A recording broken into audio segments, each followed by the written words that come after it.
Fellas, I'm sitting here March 14th and I am reflecting on the goodness of the Lord. Tonight, your boy gets ordained to be a pastor. And yes, I've been walking in this. I've been serving in this regard for a while, but it's a confirmation and an impartation taking place on tonight. And as I've been praying and I've been meditating on what it means, the Lord took me back a year ago to this day.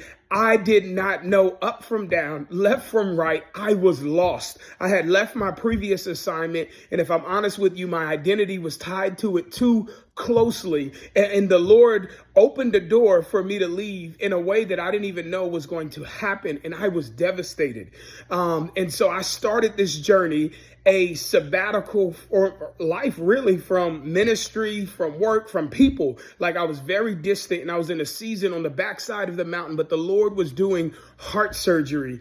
And fast forward from there to May of last year, and I found myself getting baptized by two generals of the faith in this generation, our very own Pastor Brian and Apostle Mike Signorelli. And in that moment, it was a rededication happening, but it was an impartation. Yeah, I went down in that water and everything, the good, the bad, the indifference, the old season was washed away. And I was raised to a new life in revelation and understanding of who Mike Slaughter is in the earth. And the journey continued into the summer and fast forward into September. And I started working at one of the greatest churches on the planet, Nikeo Church, which is still an amazing honor that I'm wrapping my head around. Like, yo, Mike, you were really invited to be a part of what God is doing in Nikeo in the earth. And then we get to roar and 300 men coming together to worship,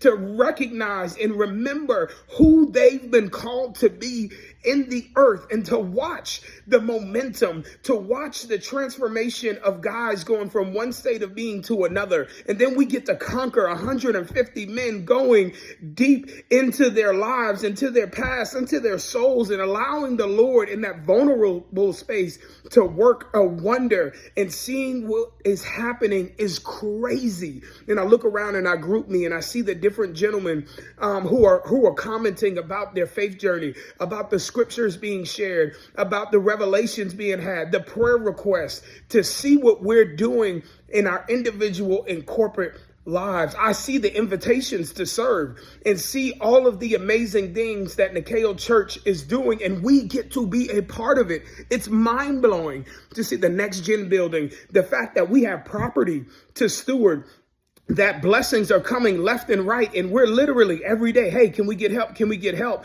It's not that we're being burdened with these things. It's that we're being invited into the miraculous, y'all, that we get to put our hands to the plow to see what God is doing in the earth and see people come to life that only knew death, to see people who were in darkness now have light, to give hope to the next generation, to give hope to people like myself last year that did not have hope, and to see that this is only the beginning. We sit here on the cusp of an ordination. I don't know if you know too much about an ordination and what's going to happen. It's an invitation and an elevation to higher, to higher heights and deeper depths, to more responsibility. And as God is raising up leaders in the house, he's raising up the house. There's almost 70 people, I think, or over 70 people who are being ordained, either as pastors, elders, or campus leadership team, to think that those leaders are being elevated. What could God have in store?